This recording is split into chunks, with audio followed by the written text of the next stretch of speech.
শুভ সকাল বন্ধুরা, তোমরা সবাই কেমন আছো? আশা করি তোমরা সবাই খুব ভালো আছো।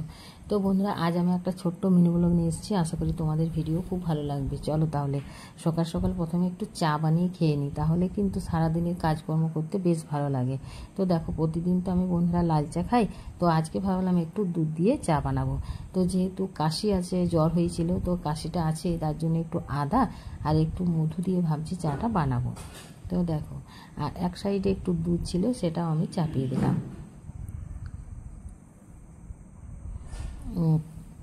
চাটা ফুটে গেল, আর দেখো দুধটাও কিন্তু ফুটে গেছে। এখন ছানা বানাবো, তার জন্য ছানার জল রেখে দিয়েছিলাম একটা বোতলে, সেই ছানার জলটা দিয়ে দিচ্ছি। তো দেখো, আমি দুটো ব্রিটানিয়া বিস্কুট নিয়ে নিলাম, আর চাটা ছেঁকে প্রথমে চাটা খেয়ে নিই। চা খেলে না মনটা ফ্রেশ লাগে, সত্যি কথা বলতে বন্ধুরা। সকালে চাটা যদি না খাই না, তাহলে আমার কাজ করতে না খুব অসুবিধা হয়। তো যাই হোক, তারপর চা খেয়ে নিই। চলো তাহলে। তো কালকের বাসি রুটি ছিল 2-3টা, তো ভাবলাম তোমাদের দাদা ভাইয়ের মতোই আমি একটু আটা মাখিয়ে নিই। তো দুটো রুটির জন্য আটা মাখিয়ে নিলাম, আর ভাবছি একটু ছোলার সবজি বানাবো, ছোলার ঘুগনি। তো তার জন্য আমি দেখো কুকারে চাপিয়ে নিলাম, সেদ্ধ হবে, যেহেতু ছোলা অনেকটা সেদ্ধ হয়, তার জন্য সর্ষের তেল, শুকনো লঙ্কা, একটু ময়রি, আলুগুলো দিয়ে ভালো করে ভেজে নেব। ভাজা হয়ে গেলে এখানে আমি রাতের বেলায় ছোলা সিদ্ধ করে ভিজিয়ে রেখেছিলাম, তো সেগুলো দেখো কি সুন্দর ভিজেছে, দেখতে কত সুন্দর লাগছে কালারটা। তো সেগুলো দিয়ে আর একটু ভেজে নেব। তো রুটি দিয়ে ছোলার ঘুগনি বন্ধুরা খেতে বেশ ভালো লাগে। ঘুগনিটা যেভাবে বানিয়েছি না, সত্যি কথা বলতে ঘুগনিটা খেতে বেশ ভালো হয়েছিল। তো দেখো, আমি স্বাদ মতো নুন, একটুখানি হলুদ গুঁড়ো দিয়ে, আর কাঁচা লঙ্কা, গ্রেট করা আদা, আর একটু নেড়ে নেব একটা তেজপাতা দিয়ে। ঠিক আছে?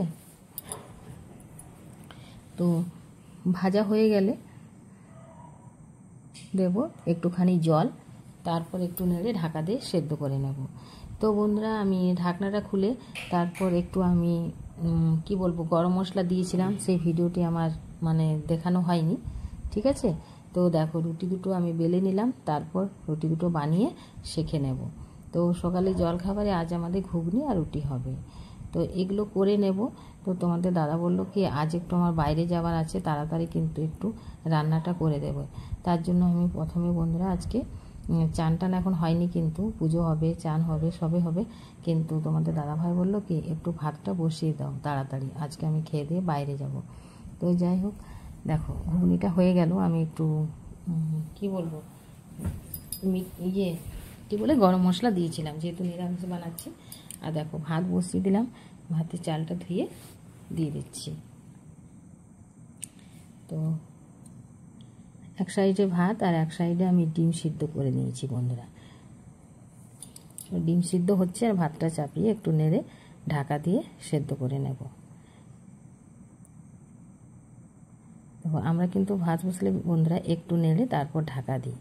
ঠিক আছে? তো এবার আমি সকালে জলখাবার হয়ে গেল, প্লেটটা সাজিয়ে নিচ্ছি।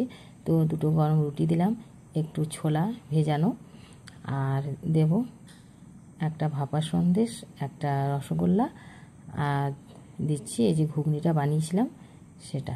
এগুলো দিয়ে তোমাদের দাদাভাইকে খাবারটা দিয়ে দেব। তো তারপর চান টান সেরে সব কিছু রেডি করে আমি চলে এলাম আবার রান্নাঘরে। তো দেখো, আজ ভাবছি কি লাউয়ের সবজি বানাবো।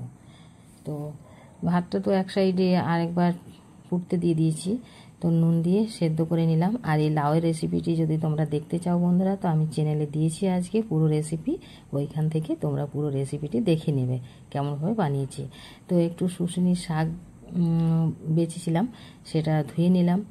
আর দেখো লাউটা আমি কিভাবে রান্না করেছি, খেতে কিন্তু বেশ ভালো লাগলো বন্ধুরা। দেখো হয়ে গেল, আর শাকটাও আমি সেদ্ধ করে নেব, একটু নুন, হলুদ, একটু জল দিয়ে ঢাকা দিয়ে সেদ্ধ করে নেব।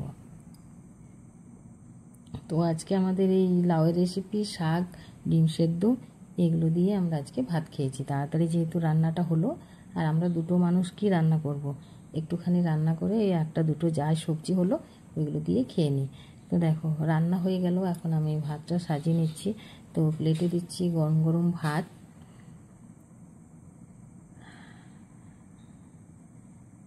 আর দেব একটা কি বলে আমের আচার। এটা আমি বাড়িতে নিজের হাতে বানিয়েছি। আমের সিজন এলে আমি অবশ্যই ভিডিও দেখাবো তোমাদের, আমার ইউটিউব চ্যানেলে দেওয়া আছে কিভাবে আমি আচার বানিয়েছি। আর এই যে শুশুনি শাক, আর এই যে লাউয়ের রেসিপি বানিয়েছিলাম বিউলি ডালের বড়ি দিয়ে, সেটা একটা ডিম সেদ্ধ। তারপর ভাতটা খেয়ে নিলাম। দেখো তো তারপর বন্ধুরা বিকেলে মানে আমার বাড়িতে জল শেষ হয়ে গেছে, তাই বিকেলে আমি জল আনতে চলে গেছিলাম। দেখো জলের কিন্তু প্রেসারেই নেই, আজ 3-4 দিন কলে জল আসেনি। তো তারপর কি আমি জল তো পেলামই না, যারা আগে লাইন দিয়েছে তারা জল ওই নিচ্ছে। তো যাই হোক ওইখান থেকে আমি চলে এলাম। তোমাদের দাদাভাই বললো আমি গাড়িতে করে এনে দেবো, অনেক দূর থেকে আনে। তো ভিডিও কেমন লাগলো, ভিডিও ভালো লাগলে লাইক করো, ফলো করো, চ্যানেলের পাশে থাকো আরও নতুন নতুন ভিডিও পেতে। আমার এই ভিডিও দেখার জন্য তোমাদেরকে অনেক অনেক ধন্যবাদ বন্ধুরা।